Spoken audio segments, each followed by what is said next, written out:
If you had to kind of design a maybe a spiritual framework for a young man, just as maybe good habits to form, like, look, why don't you do this?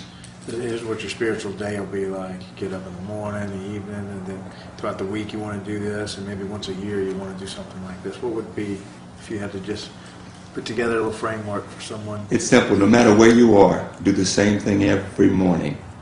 Every morning. You see, because it is the most quiet time it's going to be when everybody is sleeping. So you need time for yourself.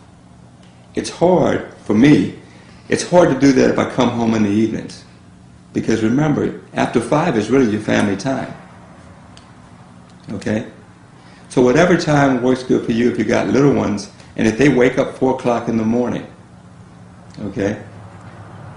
And you either have to feed the baby, or your wife's going to be breastfeeding, or your wife feeds the baby, whatever your routine is, you need to start a little bit, about an hour ahead of that. Okay?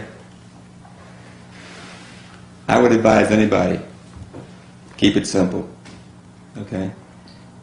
For me, what works really good for me is reading Deuteronomy 11:13, saying the 10 Commandments, saying the 2 new commandments Jesus gave us. Meditate on it. Know how you're going to go through the day with the grace of God, with the Holy Spirit, and obey those commandments. You can be blessed if you choose to. But if you don't obey one of them, you're going to be cursed. And I think it's just for that day. But that could be one hellacious hurricane day. Okay?